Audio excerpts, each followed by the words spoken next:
అన్నగారు కూడా గడిచిన శనివారం, అంటే రేపటికి వారం అవుతుంది, గడిచిన శనివారం అన్నగారు కూడా మా మధ్యలోనికి వచ్చి మంచి వాక్య వర్తమానం అందించి సంఘాన్ని బలపరిచారు. దేవునికి స్తోత్రం. చేరికూడి వచ్చిన మీ అందరికీ, సమయం ఇచ్చిన దైవజనులకి, మా అక్కగారు పాస్టమ్మ గారికి నిండు మనసుతో వందనాలు తెలియచేస్తున్నాం.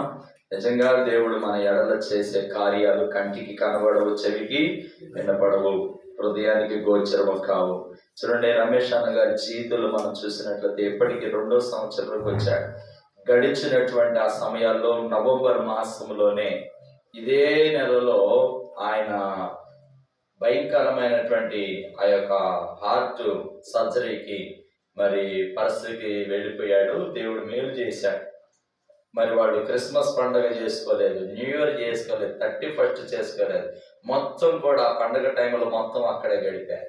నిజంగా సంఘములో చేసిన ప్రార్థన, సేవకులముగా సంఘముగా మేమైతే కన్నీరు కార్చి, ప్రభా నీ బిడ్డను దేవా నువ్వు రక్షించాలి, సాక్షిగా బ్రతికించాలని కన్నీరు కార్చిన ప్రార్థన దేవుడు ఆలకించి గొప్ప సాక్షిగా నిలబెట్టాడు. స్తోత్రం కలుగునుగాక.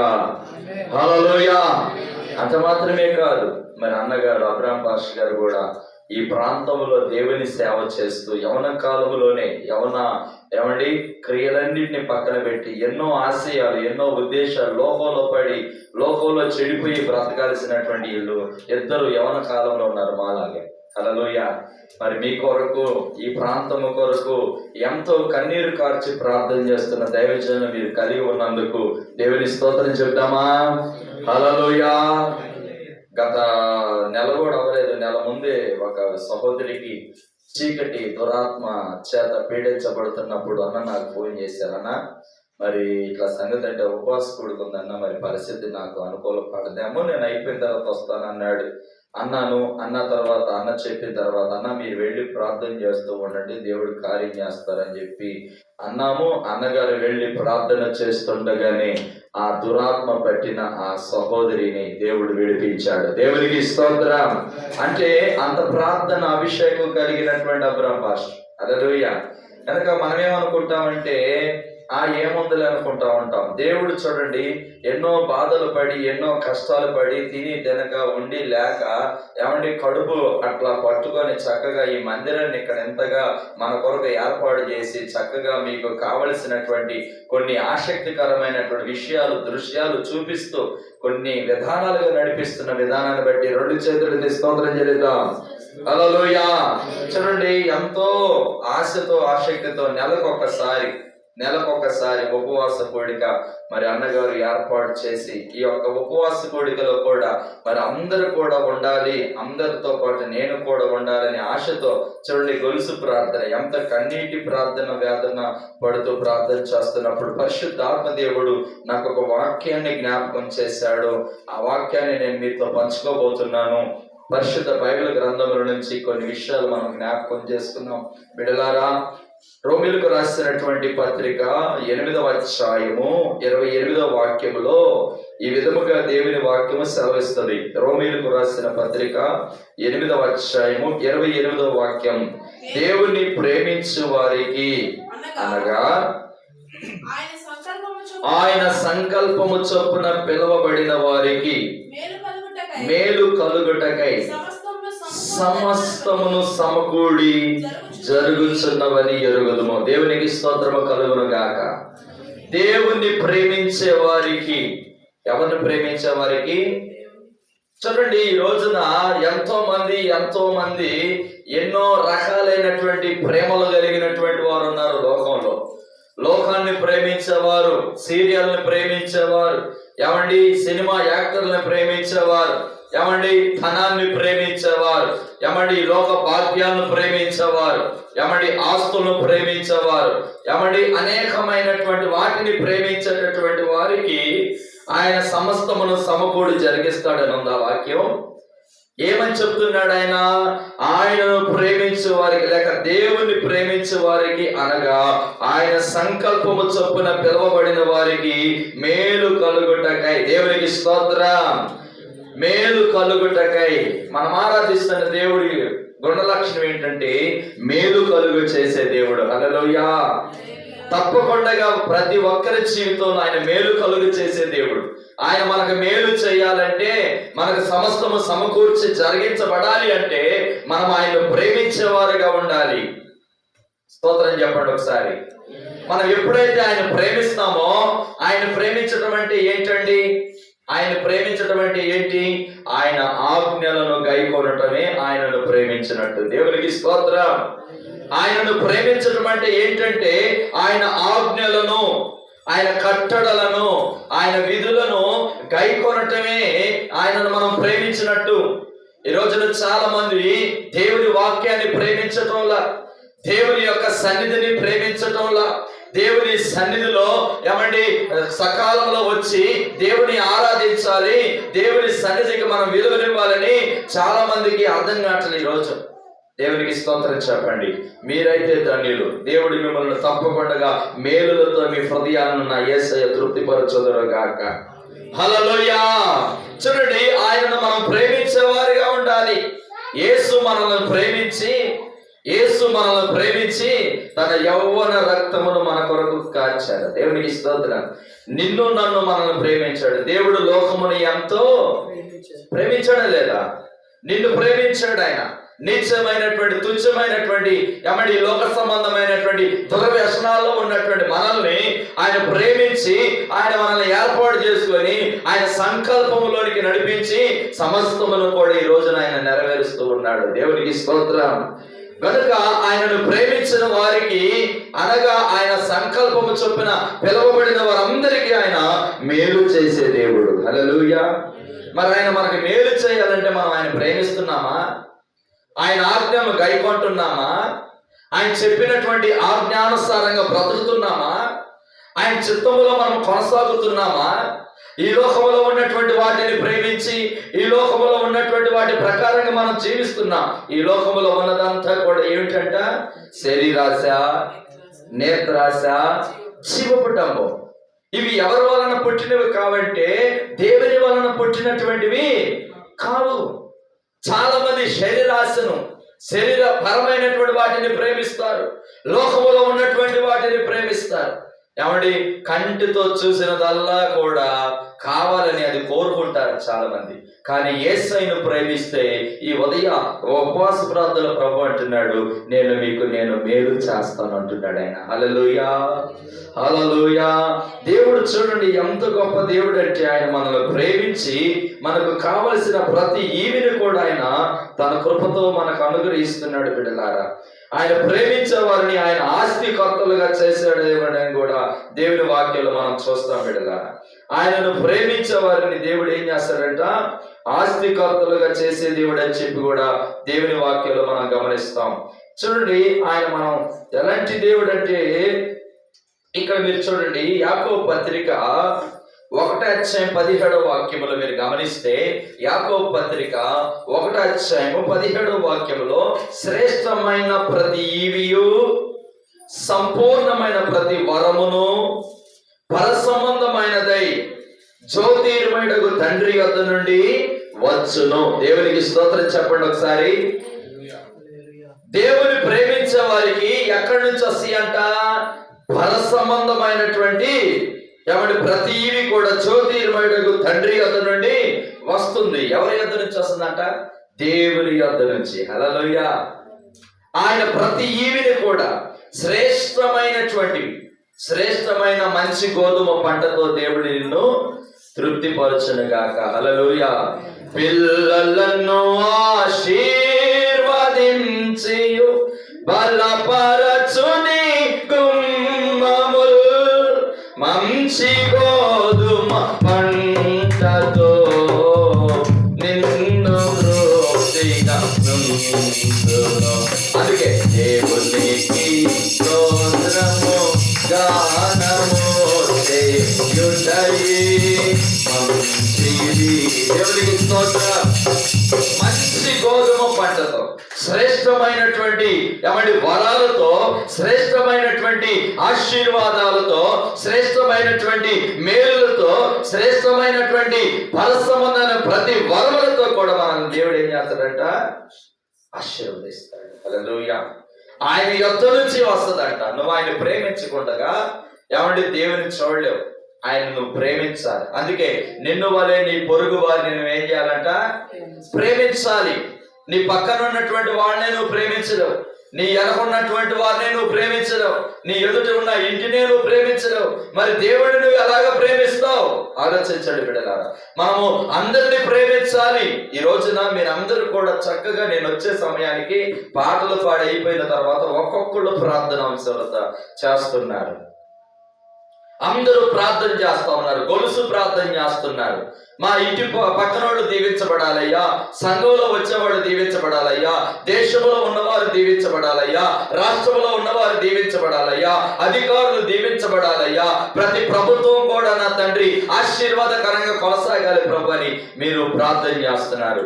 ఒక క్రైస్తవుడికి మాత్రమే ఇలాంటి మనసు ఉంటుంది. దేవునికి స్తోత్రం. మనం ఇలాగ చేయటం దేవుని దృష్టికి అనుకూలమని తిమోతిలకు రాసిన పత్రికలు మీరు చూస్తారు బిడ్డలారా. దేవుని దృష్టికి అనుకూలమైన పనిది. దేశం కొరకు, రాష్ట్రం కొరకు, ప్రజల కొరకు, రాజుల కొరకు, అధికారుల కొరకు, మనుషులందరి కొరకు కూడా ప్రార్థన చేయటం అనేది దేవుని దృష్టికి అనుకూలమైన పని. దేవునికి స్తోత్రం. దేవునికి అనుకూలమైనటువంటి వాళ్ళు చాలా మంది తక్కువగా ఉన్నారు. మీరు దేవునికి మనందరి కూడా అనుకూలంగా మార్చబడదుగాక. హల్లెలూయా.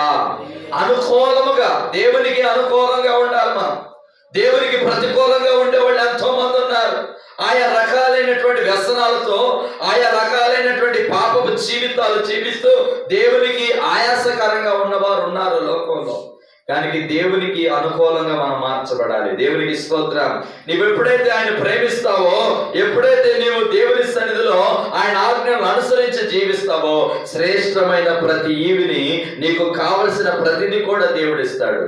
నీ పిల్లల చదువు కొరకు, నీ కుటుంబ పోషణ కొరకు, నీ బిడ్డల యొక్క దీవెన కొరకు సమస్తమును కూడా ఆయన సమకూర్చి జరిగించే దేవుడు. హల్లెలూయా. నువ్వు ఆయన ప్రేమిస్తున్నావా? ఆయన ఆజ్ఞానుసారంగా బ్రతుకుతున్నావా లేదని ఒక్కసారి పరిశీలన చేసుకో. తప్పకుండా మనం ఆరాధిస్తున్న దేవుడు మేలు చేయక నీవు ఉండలేవయ్యా, ఆరాధింపక నేను. ఆయన అలాంటివాడంట, మేలు చేసే దేవుడు. హల్లెలూయా. ఆయన ఏ మేలు చేయక మానడు. ఆయన తప్పకుండా మేలు చేస్తాడు. కొన్నిసార్లు మన వారికే మనం ఏం చేస్తుంటామంటే కీడు చేస్తుంటాం. చూడండి, సొంత తమ్ముడే, సొంత రక్త సంబంధికుడే, సొంత ఆత్మీయుడే యోసేపు అన్న.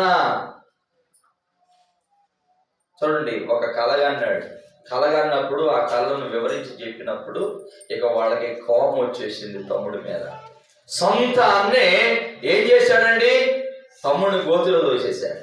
కానీ వారు కీడు చేయాలనుకున్నారు, కానీ దేవుడు ఏం చేశాడు తెలుసా? అది మేలుకే దేవుడు మార్చాడు. హల్లెలూయా. కొన్నిసార్లు మనకి కీడు తలపెడుతూ ఉంటారు కొంతమంది, మనకి అపాయం కలుగ చేస్తూ ఉంటారు కొంతమంది. నువ్వు భయపడాల్సిన అవసరం లేదు, దిగులు పడాల్సిన అవసరం లేదు, చింతపడాల్సిన అవసరం లేదు. కన్నీరు కార్చి నా వారే నాకెందుకు ఇలాగ మారారని నువ్వు వేదన పడాల్సిన అవసరం లేదు. నా యేసయ్య దగ్గరకు వచ్చి ప్రభువా ఎందుకు ఇలా జరిగిందని ఆయన అడిగి, అయ్యా నీ చిత్తమే సిద్ధింప చేయను ఆయన అని చెప్పేసి అన్నప్పుడు, రాబోతున్న దినాలలో ఎవరినైతే గుంటలో పడేశారో, ఎవరినైతే వద్దనుకున్నారో, ఎవరినైతే అమ్మివేశారో ప్రియ దేవుని బిడ్డలారా, ఆ వ్యక్తే వాళ్ళకి పోషణకర్తగా మారేటట్టుగా నా యేసయ్య మార్చాడు. హల్లెలూయా. ఆ కరువు కాటకాల్లో, ఆ ఆకలి మంటలో ఎవరి దగ్గరకు వచ్చారండి? త్రోసివేయబడిన వాడు, తృణీకరించబడినటువంటి వాడు, గోతిలో పడవేయబడిన స్థితిలో ఉన్నటువంటి వాడు యోసేపు ఒక ఉన్నతమైనటువంటి స్థాయిలో దేవుడు ఆ బిడ్డను ఉంచాడు. దేవునికి స్తోత్రం. మనం ఆరాధిస్తున్న దేవుడు ప్రతి పరిస్థితిని కూడా తల్లకిందులుగా మారుస్తాడు. ఇందాక మనం ప్రార్థన చేశాం, అయ్యా తండ్రి నాయన ఆ ప్రాంతంలో, ప్రతి ఒక్క ఉద్యోగంలో, ప్రతి ఒక్క స్థలంలో కూడా క్రైస్తవులు ఉండనట్లుగా రానిచ్చండి ప్రభు అని ప్రార్థన చేశాం. హల్లెలూయా. ఈ రోజున ఎక్కడికి వెళ్ళినా కూడా ఏదో ఒక కూసైనా ఏదో ఒక ప్రాంతంలో దేవుని బిడ్డలు, ప్రార్థన చేసే బిడ్డలు, హాస్పిటల్లో కానివ్వండి, పోలీస్ డిపార్ట్మెంట్లో కానివ్వండి, జడ్జిస్లో కానివ్వండి, లాయర్స్లో కానివ్వండి, ఏమండి ఈ రోజున ఏమండి పార్లమెంట్లో కానివ్వండి, ఎక్కడైనా కానివ్వండి, ఎక్కడో కట్ట దేవుని ఆరాధించేటటువంటి ఒక ఆరాధికుడు ఆ ప్రాంతంలో ఉండేటట్టుగా దేవుడు కృపను గ్రహిస్తున్నాడు. దేవునికి స్తోత్రము కలుగును గాక. కొంతమంది బయటపడుతున్నారు, కొంతమంది బయటపడటం వల్ల రహస్యమైనటువంటి వ్యక్తిత్వం కలిగినటువంటి వాళ్ళు ఉన్నారు. చూడండి, ఇక్కడ మనం చూసినట్లయితే యోసేపుని దేవుడు ఒక రాజుగా అక్కడ నియమించాడు. దేవుని స్తోత్రం. ఒక ప్రధానిగా అక్కడ దేవుడు అక్కడ నియమించాడు. కారణం ఏంటంటే దేవుణ్ణి ప్రేమించాడు, దేవుని ఆజ్ఞల ప్రకారంగా జీవించాడు, దేవుని చిత్తానికి తల వంచాడు, దేవుని ఉద్దేశాలకు తన జీవితంలో ఆయనకు అనుకూలుడుగా మారాడు. కాబట్టి తన స్థితి కొద్దిగా బాధ కలిగినా కానీ పరిస్థితి అంతే విధి ఎట్లా ఉందంట, అంతే విజయం ఎట్లా ఉందంట, బహు ఆశీర్వాదకరంగా ఉంది. హల్లెలూయా. నేను అదే చెప్తున్నాను, నువ్వు ఆయన ప్రేమించగలిగినట్లయితే నీ ప్రతి పరిస్థితిని కూడా నా యేసయ్య మార్చి మేలుకరంగా చేయనుగాక. అనేకులకు అప్పించే స్థితిలో నువ్వు లేవేమో, ఈ రోజున తీసుకునే స్థితిలో ఉన్నావేమో. నా యేసయ్య రాబోతున్న దినాలలో నిన్ను అప్పించేటటువంటి స్థితిలో ఉంచునుగాక. హల్లెలూయా. ఇప్పటి వరకు నువ్వు ఒకవేళ చేజాపుతూ ఉన్నావేమో, దేవుని ప్రేమించక, దేవుని ఆజ్ఞలను అనుసరించక, ఇప్పుడు దాకా నువ్వు ఎవడి చేజాపే స్థితిలో ఉన్నావేమో. నా యేసయ్యను నువ్వు ప్రేమించగలిగినట్లయితే సమస్తమును సమకూర్చి నా యేసయ్య జరిగించునుగాక. హల్లెలూయా. మేలుకై సమస్తమును జరిగించే దేవుడు ఆయన. ఎవరైతే నిన్ను తృణీకరించారో, ఎవరైతే నిన్ను నిందించారో, ఎవరైతే నువ్వు పనికిరావు పనికిరాందానని చెప్పేసి అన్నారో వారి నోటే నా యేసయ్య ఒక ఘనమైన సాక్ష్యము పలికించదురుగాక. హల్లెలూయా. పరిశుద్ధ బైబిల్ గ్రంథంలో మనం చూసినట్లయితే దేవుని ప్రేమిస్తేనే ఇంత ఆశీర్వాదం, మేలు చేసే దేవుడు. ఇంకా మనం ఏం చేయాలంటే, ఒకటి ప్రార్థించేవారుగా ఉండాలి, ఒకటి మనం ఆయన సన్నిధిలో ప్రేమించాలి ఆయన్ని, రెండోదిగా మనం ఆయన ప్రార్థన చేయాలి. పరిశుద్ధ బైబిల్ గ్రంథంలోకి వెళ్తే మత్తయి సువార్త 14వ అధ్యాయం 23వ వాక్యం. మత్తయి సువార్త 14వ అధ్యాయం 23వ వాక్యం. ఆయన జనసమూహములను పంపివేసి ప్రార్థన చేయుటకు ఏకాంతముగా కొండెక్కిపోయి సాయంకాలం అయినప్పుడు ఒంటరిగా ఉండెను. దేవునికి స్తోత్రం చెప్పండి అమ్మా. వాస్తవానికి యేసుక్రీస్తు ప్రభువు వారి యొక్క షెడ్యూల్ ఎలాంటిది?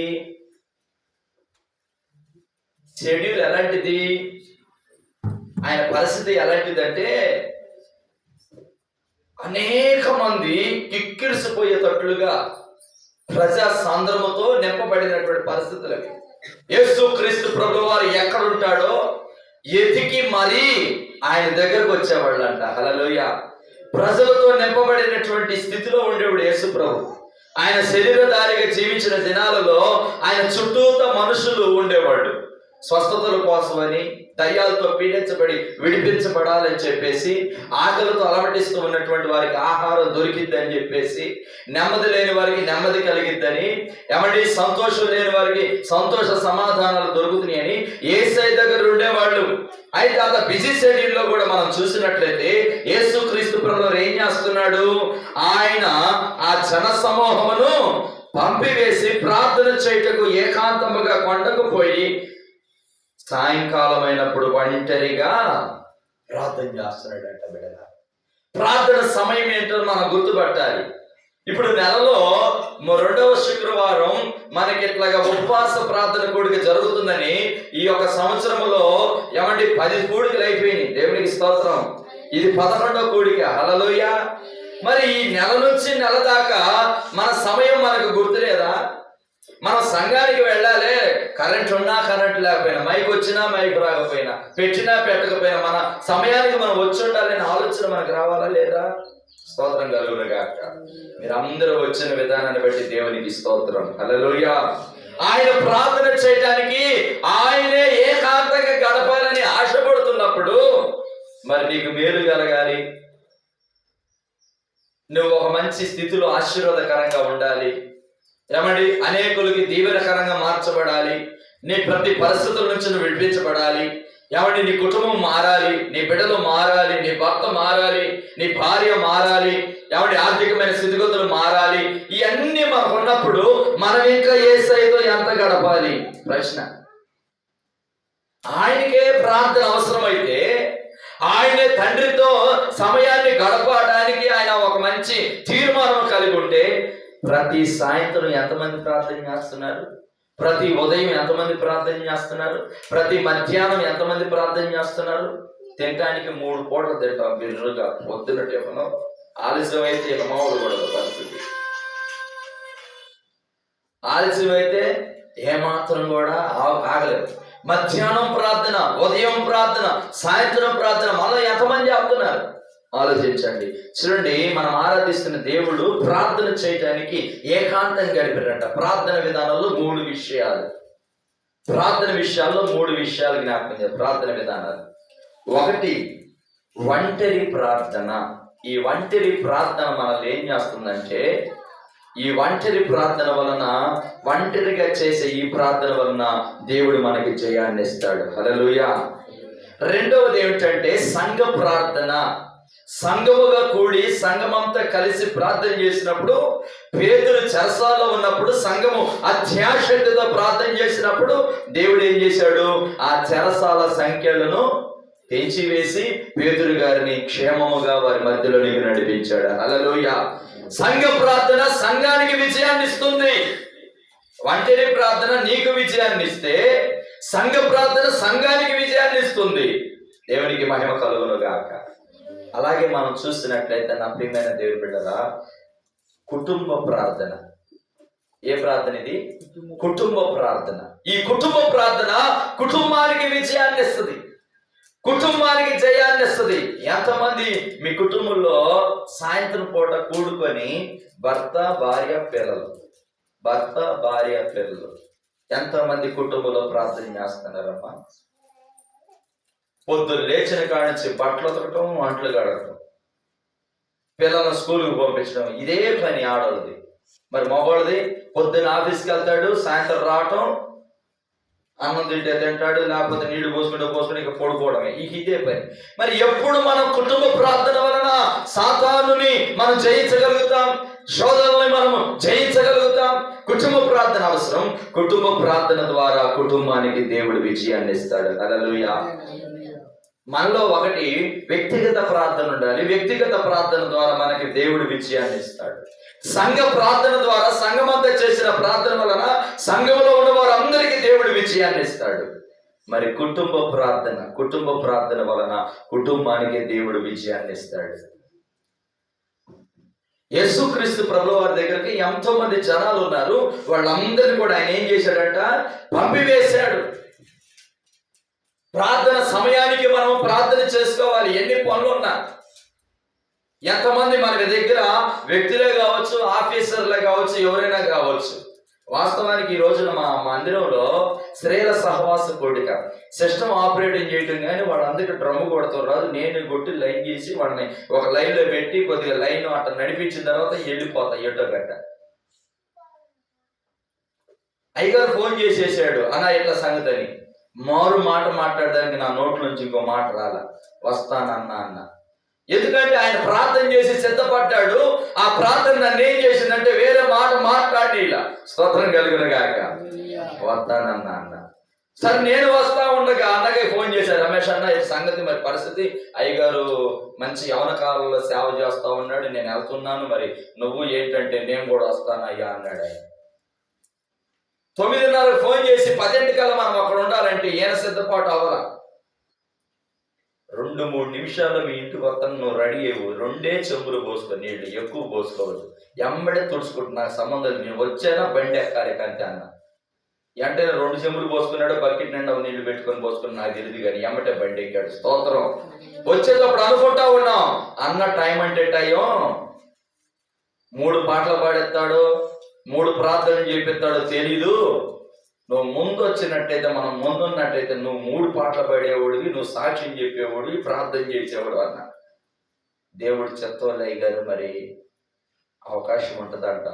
మనం సమయానికి లేట్ అయిపోయాం. దేవుడు మనల్ని వాడుకోవాలని ఆశపడితే ఆ సమయం వస్తుందన్నాను. నా దేవుడు ఆ సమయానికి చూడండి, పాట పాడాడు, ప్రార్థన చేశాడు, సాక్ష్యం కూడా చెప్పాడు. స్తోత్రం కలుగును గాక. ఆయన ఏర్పాటు ఎట్లా ఉంటుందంటే ఇలాగే ఉంటుంది.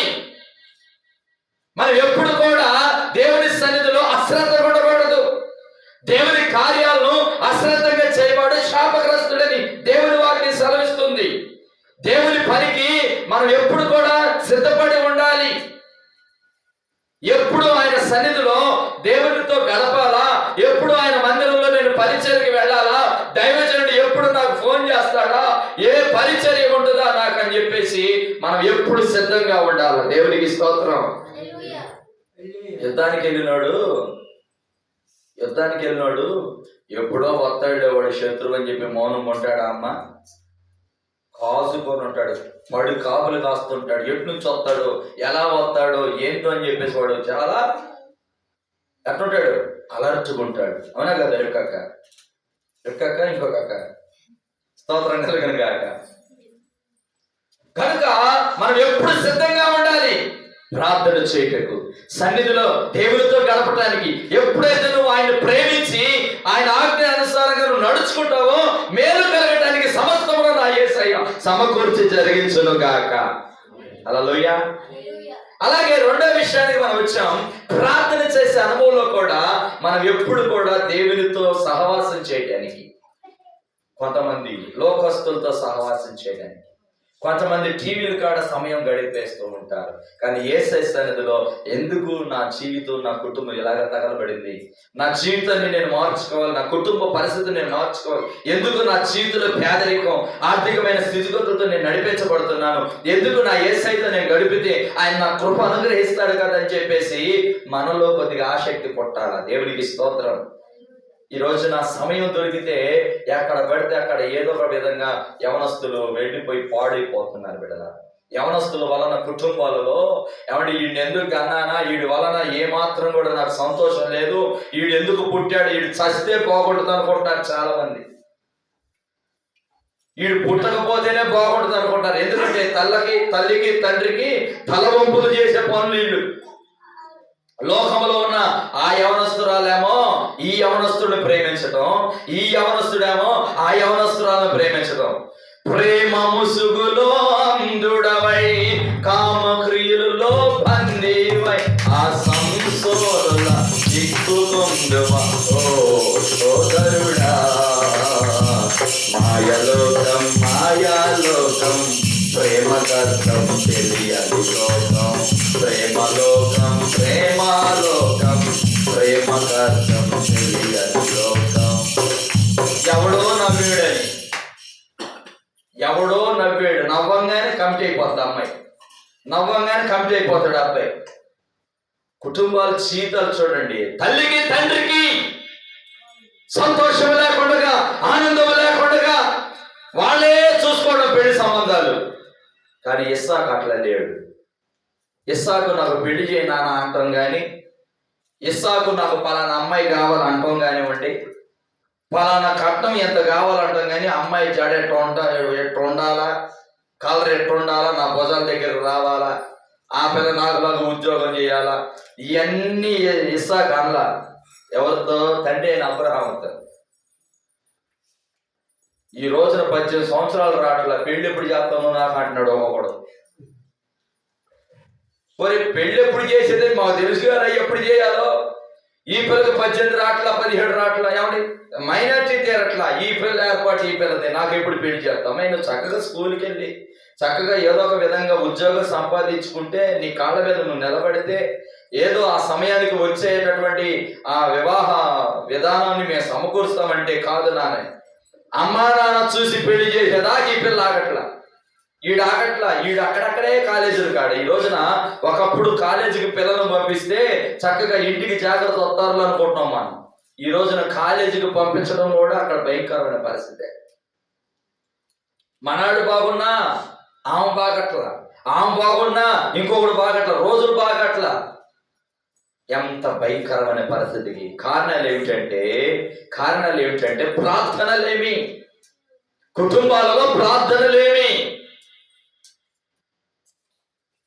దేవుని ప్రేమించే విషయంలో ఆయన మనం ప్రేమించకుండా ఈ లోకాన్ని ప్రేమించడం వలన ఇలాంటివి జరుగుతా ఉన్నాయి. నువ్వు ఆయన ప్రేమిస్తే ఆయన ఆజ్ఞ నిన్నేం చేస్తుందంటే సరిచేస్తుంది. హల్లెలూయా, సరిచేస్తుంది. ఆయనను తప్ప వేరొక దానిని మనం ఆరాధించకూడదు. దేవుడు వాక్యం చెప్తుంది. నన్ను తప్ప వేరొకరు నువ్వు ప్రేమించొద్దని యేసయ్య చెప్తున్నాడు. ఆయన ఒకవేళ నన్ను కాక వేరొక దాన్ని నువ్వు ప్రేమించావా అది నీ దగ్గర నుంచి దూరం అవుతుంది అంటాడు ఆయన. ఆయన బైబిల్ గ్రంథంలో ఎన్నో శ్రేష్టమైన విషయాలండి. ఆయన మనం ప్రేమించాలి, ఆయన ఆజ్ఞానుసారంగా బ్రతకాలి. పట్టుమంటే 30 సంవత్సరాలు వెళ్ళేవు అబ్రాహాముకి. యేసయ్యను ప్రేమించాడు. పట్టుమంటే 25 సంవత్సరాలు వెళ్ళేవు మా అక్కకి.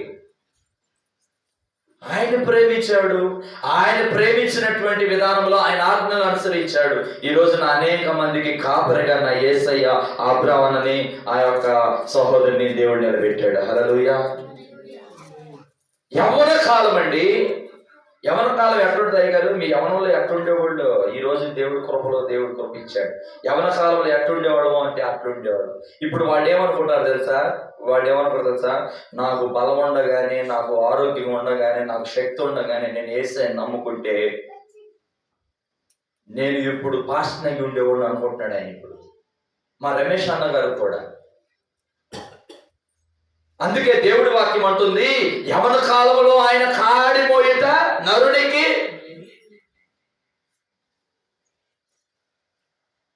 యవనస్తులు దేవుని చేతిలో బలమైన బాణములు వంటి వారంట. హల్లెలూయా.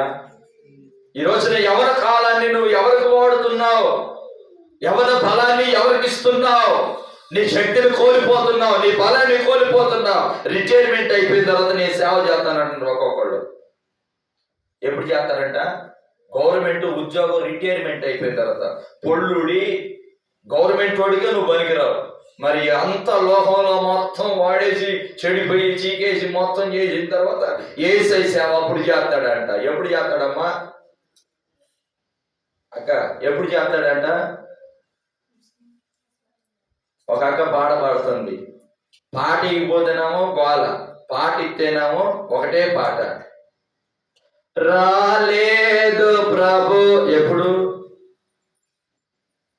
ఇన్ని రోజుల నుంచి నీకు రాట్లా చేయం. ఈ వయసులో కూడా నీకు చేయం రావట్లేదంటే అక్క ఎంత ప్రార్థన పర్వాలో స్తోత్రం. హల్లెలూయా. అన్నంత ప్రార్థన పడు. అదే పాట, పాట ఒకటే పాట. ఇంకో పాట రానే.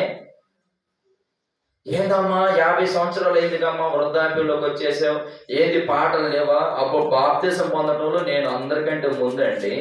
మరి ఏం జరిగింది అక్క?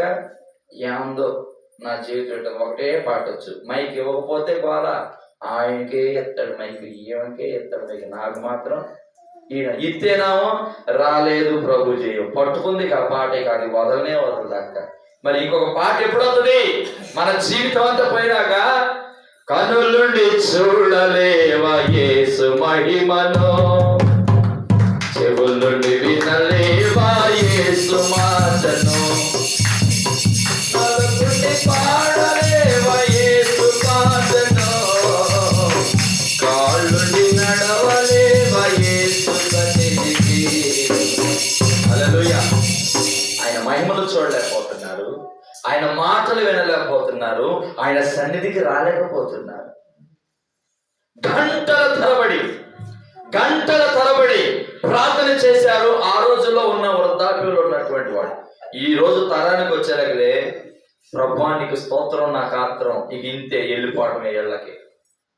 ఏదమ్మా ఇందాక అన్న ప్రార్థన చేస్తున్నాడు.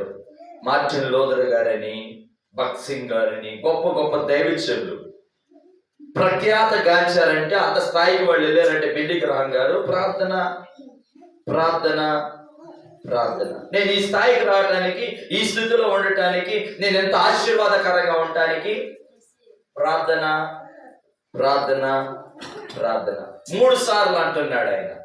నా ప్రార్థన వల్లనే నా బ్రతుకు, నా జీవితం, నా పరిస్థితి అంతా మార్చబడింది.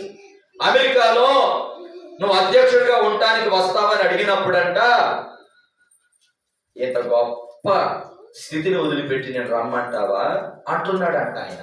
హల్లెలూయా. ఇంత గొప్ప స్థితిని వదిలిపెట్టి రమ్మంటావా? ప్రార్థన నీ జీవితంలో ఉంటే ప్రతిదీ కూడా నీ బానిస. స్తోత్రం. హల్లెలూయా. ప్రార్థించే వ్యక్తి బట్టి అపవాది కూడా నీ బానిసగా మారిపోతాడు. ఆమేన్. హల్లెలూయా. ఆయన వెళ్ళాడు, అబ్రహాము వెళ్ళాడు మొన్న. ఆ అక్క బాగాలేదన్నప్పుడు ఆయన వెళ్ళి ప్రార్థన చేస్తూనే ఆమెలో ఉన్న బలహీనత, దురాత్మ బయటకు వచ్చేసి నాకు సాక్ష్యం చెప్పాడు. అన్నా నీకేం పర్వాలేదన్నా, దేవుడు మేలు చేశాడన్నా, ప్రార్థన చేసావన్నా, నేను వెళ్ళానన్నా, దేవుడు మేలు చేశాడన్నా అన్నాడు. దేవునికి స్తోత్రం.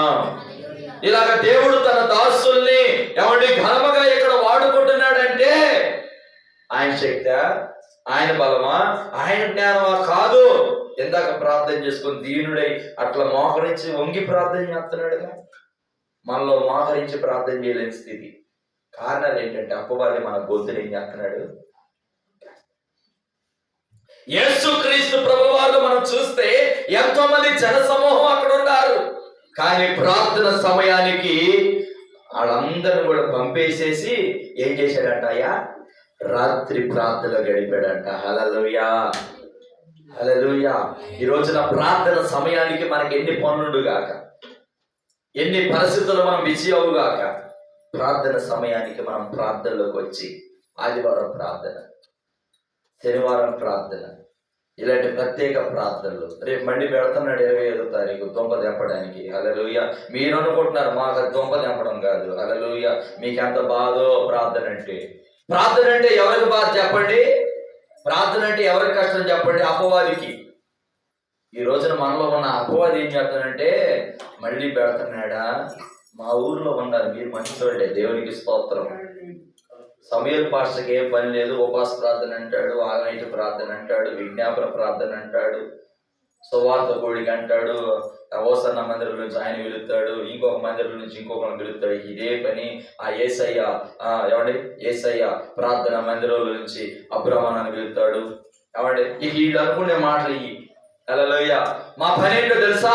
సాతాను బంధకాల నుంచి నువ్వు విడిపించబడాలి. సాతాను అపవాది యొక్క చేతుల నుంచి నువ్వు బయటకు రావాలి. నీ కుటుంబం ఆశీర్వాదకరంగా ఉండాలి. నువ్వు నీ పిల్లలు సంతోషంగా రేపు నిత్య రాజ్యంలో ఉండాలి. నరకానికి వెళ్ళకూడదు. అపవాది కొరకు, అపవాది యొక్క అనుచరుల కొరకు ఆ యొక్క నరకం ఏర్పాటు చేయబడింది. నువ్వు నేను మనము ఇక్కడ ఎలాగైతే కుటుంబంగా సంతోషంగా ఆనందంగా దేవుని మందిరంలో ఉంటున్నామో అలాగే యేసయ్య మా యొక్క రాజ్యంలో కూడా ఉండాలని ఆయన ప్రయాస. హల్లెలూయా. ఆయనకు మామూలు టాలెంట్స్ లేవు. వడ్రంగి మేస్త్రి. స్తోత్రం. ఆయన వడ్రంగి మేస్త్రి. కొన్నిసార్లు నాకే ఆశ్చర్యం వేస్తుంటది. అడి చేస్తే అల్లాడిపోయాం. మొన్న ఒక రోజు క్యాసెట్ ఓపెన్ చేయడానికి వచ్చాడు పాస్టర్ గారు. మీ పాస్టర్ గారు పాడిన పాట క్యాసెట్. ఆయన అంటున్నాడు, ఏందయ్యా ఈ చిన్న స్టాండ్, ఏందయ్యా ఇదేందయ్యా నాకు కూడా చేపి అని అంటున్నాడు. దేవునికి స్తోత్రం. అప్పుడు దాకా అది లైన్ లో ఉందని ఆయనకి తెలియదు. పాటల్లో ఎంతో మంది దగ్గరికి వెళ్తుంటాడు, ఎన్నో చేస్తుంటాడు ఆయన. ఏమండి ఆ స్టాండ్ చూసి ఆశ్చర్యపోయి మాకు కూడా 3 తయారు చేయి అబ్రామా అంటున్నాడు. దేవునికి స్తోత్రం. అంటే దేవుడు అంత కృపనిచ్చాడు. ఏ పని చేసినా 500, 1000 రూపాయలు, 1500, 2000, 3000. కానీ ఈ రోజున దానిని ఆశించకుండా ఆత్మల సంపదే నా సంపద. హల్లెలూయా. ఆత్మలు, కుటుంబాలు సంతోషమే నా సంతోషం అని చెప్పేసి యవ్వన కాలంలో యేసయ్య ఎంతగైతే అప్పగించుకున్నాడో ఈ రోజున ఆయన అప్పగించుకొని సేవ చేస్తున్నప్పుడు మనందరూ కూడా ప్రార్థన చేసి సపోర్ట్ ఉండొద్దా? స్తోత్రం కలుగునుగా. హల్లెలూయా. ధనము నీకుంటే అందరూ వస్తారు, దరిద్రుడవైతే దరికెవ్వరు రారు. ఎవరిని నమ్మినా ఫలితము లేదురా, యేసుని నమ్మితే మోక్షముందిరా. హల్లెలూయా. అందరూ మనవాడే, ధనం అంటే కదా. కానీ ఏమి లేనప్పుడే నా యేసయ్య నీ పక్షంగా నిలబడతాడు. గుర్తుపెట్టుకో. అన్ని ఉన్నవాడి దగ్గర యేసయ్య ఉండడు. అన్ని ఉన్నవాడు ప్రార్థన చేయుడు. ఏమి లేనోడే యేసయ్య నువ్వు ఉంటే చాలయ్య అంటే కొండంత బలం, కొండంత నెమ్మది, కొండంత అండి. బ్యాంక్ బ్యాలెన్స్లు మాకు లేవు. కానీ ఈ రోజున పట్టుమని ఒక 500 మంది మా ఇంటికి వచ్చినా కూడా తక్కువని భోజనం సిద్ధం చేస్తాం. దేవునికి స్తోత్రం. 500 మంది మా ఇంటికి వచ్చినా, సంఘానికి వచ్చినా పట్టుమని మేము చేయగలుగుతాం. కారణం ఏంటి తెలుసా? మాలో ఉన్నవాడు లోకంలో ఉన్నవాడి కంటే గొప్పవాడు. హల్లెలూయా. కార్యసిద్ధిని కలుగచేస్తాడు. డబ్బు ఉన్నటువంటి వాళ్ళు ఒక 50 మందికి ఉచితంగా సేవ చేయమను అయ్యారు. ఉన్నవాడు సహాయం చేయమను, హెల్ప్ చేయమను, చేస్తాడేమో. ఎవరు చేయరు. కానీ యేసయ్యను నమ్ముకున్నటువంటి వాళ్ళే దాతృత్వం కలిగి ఉంటారు. దేవునికి స్తోత్రం కలుగును గాక. ఆ మనసు యేసయ్య ఇస్తాడు. వస్త్రాలు లేని వారికి వస్త్రాలు. మొన్న తుఫాన్ వచ్చి 3 రోజులు మొంతా తుఫాన్ వస్తే ఇక్కడ ఉన్న వాళ్ళందరినీ కూడా స్కూల్లోకి చేర్చి అక్కడ కొంత ఏర్పాటు చేశాడంట మీ అబ్రామ్ పాస్టర్ గారు. హల్లెలూయా, హల్లెలూయా. అయ్యా ఇట్లా సంగతి ఇట్లా పరిస్థితి అని చెప్పేసి ఇల్లు లేకపోతే మళ్ళీ వెళ్ళిపోతున్నాడు కలెక్టర్ ఆఫీస్ దగ్గర. చూడండి ఎందుకు ఇలాంటి సేవలు చేస్తున్నట్టు అంటే మీరు బాగుండాలా, మీ కుటుంబాలు బాగుండాలా, మీరందరూ యేసయ్యలో ఉండాలని కదా ఈ ప్రయాసం. హల్లెలూయా. ప్రార్థన సపోర్ట్ అన్నా లేకపోతే ఎట్లండి? ప్రార్థన సపోర్ట్ మనం ఇచ్చుదాము గాక. చూడండి ఇక నేను ముగిస్తున్నాను. నాకు సమయం చెబుతుంది, ఎందుకంటే అన్న దగ్గరకు వస్తే సమయంతో సమయమే, నేను ముందుకు వెళ్ళిపోలేను. హల్లెలూయా. కనుక దేవుని సందులో ఆయన ప్రేమించే వారికి సమస్తమును సమకూర్చి మేలు కొరకైనా జరిగిస్తాడంట. మరి ఆయన ప్రేమించేవారు ఎవరు? ఆయన ఆజ్ఞానుసారంగా నడిచేవారు. దేవునికి స్తోత్రం. ఆయన ఆజ్ఞానుసారంగా నడిచేటటువంటి వారిని దేవుడు ఎలాగ దీవించాడంటే ఆస్తికర్తలుగా చేశాడు, మేలైనటువంటి మార్గంలో నడిపించాడు, దీవెనకరమైన మార్గంలో నడిపించాడు. ఏమండి చూడండి, యోసేపు తన జీవితంలో ఏ స్థితికి వెళ్ళినా కూడా యేసయ్యను వదిలిపెట్టాడా? పరిశుద్ధతను వదిలిపెట్టాడా? నీతిని వదిలిపెట్టాడా? ఆయన ఏర్పాట్లో ఉన్నానని చెప్పి గ్రహించాడు. ఆయన నన్ను పిలిచాడని చెప్పేసి గ్రహించాడు. ఆ స్థాయిలో కూడా దేవుడు ప్రధానిగా దేవుడు చేశాడు. హల్లెలూయా. తాళపు చేతులు అతనికి చేతులు ఇచ్చాడు. యోసేపే వచ్చిన వాళ్ళందరికీ కూడా రైస్ అని కావలసిన ఏమండి వంట సామాగ్రి అన్ని సప్లై చేస్తున్నాడు. హల్లెలూయా. యేసయ్య నిన్ను కూడా అట్ట చేయాలని ఆయన కోరుకుంటున్నాడు. యేసయ్య నమ్ముకున్న వాడు మనలో ఎవరు పేదలుగా ఉండకూడదు. హల్లెలూయా. ఇప్పటికి చరిత్రలో యేసయ్యను నమ్మి, యేసయ్యను ప్రేమించి, యేసయ్య కోసం బ్రతికి, యేసయ్య కోసం జీవితాలు కొనసాగింపచేస్తున్న వారు ఇప్పటికీ కూడా పేదలుగా లేరంట. హల్లెలూయా. యేసయ్య నమ్ముకున్న వారందరూ కూడా ఈ రోజున ఆశీర్వదించబడ్డారు. హల్లెలూయా. దీవించబడ్డారు. ఏదో ఒక కోణంలో, ఏదో ఒక విధంగా యేసయ్య నమ్ముకున్న వారు ఏదో ఒక స్థాయిలో ఉన్నారు. దేవునికి స్తోత్రం. హల్లెలూయా. ఆ రీతిగా మనం ఆయన ప్రేమించాలి. ఆయన ప్రేమిస్తే ఆయన సంకల్పం చెప్పున పిలవబడిన వారందరికీ కూడా ఆయన ఏర్పాట్లు ఏదైతే ఉందో, ఆయన నీ కోసం నువ్వు ప్రార్థించేది ఏదైందో, నీకు ఏం అవసరమైందో అటన్నిటిని కూడా నా యేసయ్య ఇచ్చుదురు గాక. ఆమేన్. చూడండి రెండోదిగా మనం చూసాం ప్రార్థన మిస్ అవ్వదు. యేసుక్రీస్తు ప్రభువారు సహితం తండ్రితో గడపడానికి, ఆయనతో మాట్లాడడానికి సమయాన్ని హెచ్చించాడు.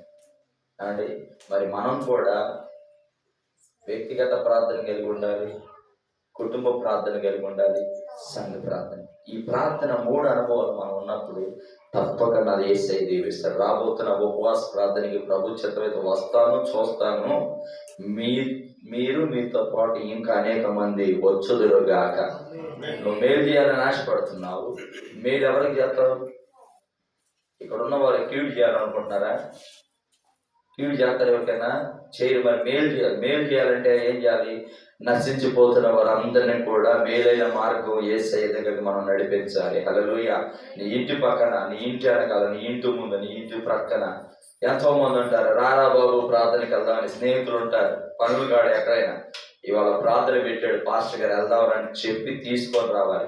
అప్పుడు నువ్వు తీసుకుని వస్తే రేపటి రోజున పలానా రిక్కక్క లేకపోతే పలానా రమేష్ అన్న నన్ను దేవుడి మందిరానికి నడిపించాడు, ఆయన నడిపించకపోతే ఈ రోజు నేను శాపగ్రస్తం అయిపోయి చెడిపోయి నాశనం అయిపోయాడని ఆయన తీసుకొచ్చాడు. చూసావు, ఆయన పేరును గుర్తు పెట్టుకుంటాడు. దేవునికి స్తోత్రం.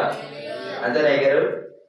ఆయన పేరు గుర్తు పెట్టుకుంటాడు, ఆమె పేరు గుర్తు పెట్టుకుంటారు. ఈ రోజున సాక్షాత్తు మన జీవితాల్లో కూడా అలాంటివే. ఎవరో ఒకరి ద్వారా యేసయ్య మందిరానికి వచ్చి యేసయ్య చెప్పే వాక్యాన్ని విని రక్షించబడి మారు మనసు పొంది ప్రభు బలలో చేవేస్తూ విశ్వాసములో అన్నిట్లో మనం నడిపించబడుతున్నామంటే ఎవరో మనల్ని నడిపించారు కాబట్టి. హల్లెలూయా. మనకై మనం రాల, కానీ యేసయ్య మనందరినీ ఆకర్షించాడు. హల్లెలూయా. ఆయన ఆకర్షించకపోతే ఎవరు ఆయన యొద్దకి రారని దేవుడి వాక్యం సెలవిస్తుంది. దేవుడు నిన్ను ఆకర్షించాడు, దేవుడు నిన్ను పిలిచాడు, దేవుడు నిన్ను ఆయన పిలుపులో జ్ఞాపకం చేసుకున్నాడు. కాబట్టి ఆయన చిత్త సంకల్పములో ఉన్న మేలులన్నీ దేవుడు మనందరికి దయచేదురుగాక. దేవుడి మాటలు మన వెనుకలో దీవెనకరముగా మార్చుదురుగాక. ఇంకా దేవుళ్ళు ఎదగండి, విశ్వాసం ఉంచండి, మారు మనసు లేకపోతే మారు మనసు పొందండి, రక్షణ లేకపోతే రక్షణ పొందండి. ఏమండి, విశ్వాస గృహమైన యేసయ్య సన్నిధి పరిచర్లో మీరు కూడా కొనసాగించబడాలని మనవి చేసుకుంటూ ఈ సమయాన్ని దేవుని సందులో ముగించుకుందాం, ప్రార్థన చేసుకుందాం. పరిశుద్ధుడా, చెప్పబడిన ప్రతి మాట వెనుకల్లో దీవించి ఆశీర్వదించండి. ఎంతో నీ దాసుడు ప్రయాస